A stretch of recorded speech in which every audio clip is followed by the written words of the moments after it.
যেতে হয় প্রত্যেক পদে পদে, কিন্তু ওই হায়রা যাওয়া থেকে নিজেকে আবার নতুন করে প্রাণবন্ত করে করে তোলার নামই হচ্ছে জীবন। এমন কোনো মানুষ নেই যার জীবনে কোনো সমস্যা নেই। যার কোটি কোটি টাকা আছে তারও সমস্যা, যার টাকা নেই তারও সমস্যা।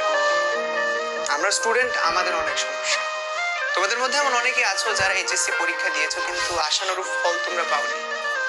অনেকে হয়তো মনে করছো জীবন এই জায়গায় শেষ, আমার হয়তো আর কিছু হবে না, আমার কেরিয়ার এই জায়গায় শেষ। আসলে কি সত্যি নাকি কোনো উদ্দেশ্য আছে? চলো আজকে এটাই দেখি। আমার হাতে 100 টাকার একটা নোট আছে। এই যে দেখতে পাচ্ছ 100 টাকার একটা কচকচা নোট। এই নোটটাকে তুমি নিজের সাথে তুলনা করো।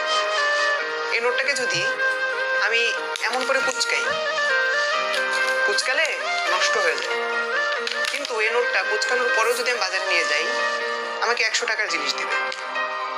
এই নোটটাকে আমি ভাঁজ করলাম, ছোট করে ভাঁজ করেও যদি আমি দোকানে দিই সে আমাকে 100 টাকার জিনিসই দিবে, কম বেশি দিবে না। এই নোটটাকে আমি যদি পানিতেও ভিজাই, ভেজানোর পরে আবার দোকানে নিয়ে যাই, 100 টাকার জিনিসই আমাকে দিবে।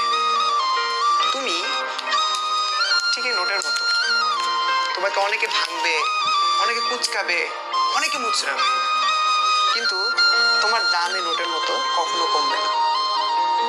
তুমি যেমন তুমি তেমনই থাকবে।